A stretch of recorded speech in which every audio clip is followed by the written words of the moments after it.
Não é de hoje que observo o quanto a Pokémon Company é acomodada nos videogames da Nintendo. E não me leve a mal, a série de jogos de Pokémon fazem parte da minha infância. Lembro com muito carinho de ter jogado Pokémon Yellow, buscado ter todos os 150 Pokémons. Mas a cada novo jogo da série, vejo que a empresa se movimenta cada vez menos. No Nintendo Switch, teremos o próximo lançamento, que será o Scarlet e Violet, mas seguido do Pokémon Legend Arceus, que foi divertido e até inovador. E digo inovador na série de jogos Pokémon, pois sei que tudo que vimos ali já foi visto em outros jogos, mas valeu o esforço em inovar em algumas mecânicas da série. Mas, ao ver o segundo trailer pré-lançamento de Scarlet e Violet, percebo mais uma vez que a Pokémon Company preferiu fazer algo na sua zona de conforto do que experimentar. E antes que você me diga que franquias grandes acabam se mantendo na zona de conforto por conta das vendas, eu te mostro um exemplo na Ubisoft, na série Assassin's Creed,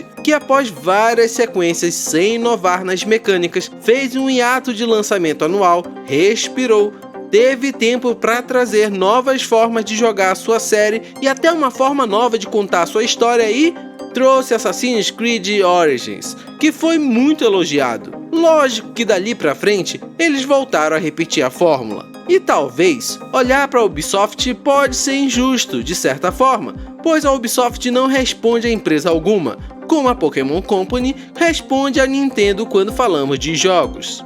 Então, vamos olhar para a Monolith Soft, desenvolvedora da série Xenoblade na Nintendo, que é muito lembrada por essa série de JRPG que, vale citar, não é anual. Existe um espaço de tempo muito bom entre o primeiro, segundo e o terceiro jogo, que vai lançar daqui a pouco. E olhando somente para essa série principal, você observa o zelo, crescimento de possibilidades e de como a empresa se especializa em usar o hardware da Nintendo ao máximo a cada jogo. Mas, olhando assim, pode parecer injusto, já que a Pokémon Company está lançando sequências num espaço menor de tempo, comparado ao Monolith Soft. Mas não é bem assim. A Monolith Soft é bastante lembrada por Xenoblade, mas ela é envolvida em diversos outros jogos da Nintendo que foram lançados nesse meio tempo.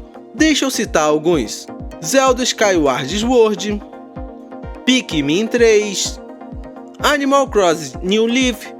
Ela é uma empresa envolvida em diversos projetos de jogos da Nintendo, não somente no Xenoblade, diferente da Pokémon Company, que, se tratando de jogos, tem o foco em Pokémon. Que, aliás, Pokémon Company não é bem quem desenvolve, ela é o grupo maior. A Game Freak é a desenvolvedora principal desde o Game Boy, inclusive foi ela que fez o Pokémon Red e Blue, que deu start à série que conquistou o mundo todo. Mas olhe para a série de jogos sem nostalgia, sem emoções relacionadas às suas memórias com os Pokémons e etc. Pokémon Company se acomodou nos jogos da série, pois a Game Freak ou qualquer outra desenvolvedora ligada ao grupo não faria nada por conta própria, eles atendem contratos. Então, se a companhia maior quer um jogo X, a desenvolvedora vai lá e entrega X. Se não sair um jogo como contratado, você acha mesmo que o grupo maior vai permitir lançar? Eu te digo que não. Então, sim, o comodismo está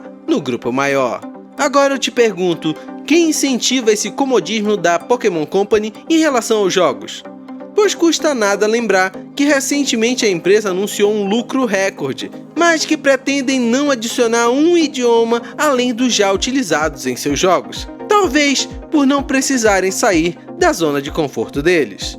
Mas deixa aqui nos comentários, eu quero ler sua opinião e bater esse papo com você. Mas seja a resposta que for, no final das contas, o jogo Pokémon que lançar, iremos comprar. Iremos de forma nostálgica ver cada novo monstrinho de bolso e iremos favorecer o comodismo deles.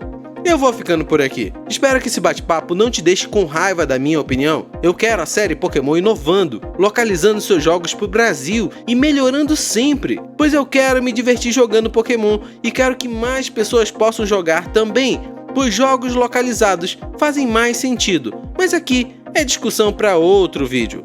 Vou te deixar outros 2 vídeos do canal, torço que algum deles seja menos desabafo e mais informação que possa te ajudar no Switch. Abração e até mais!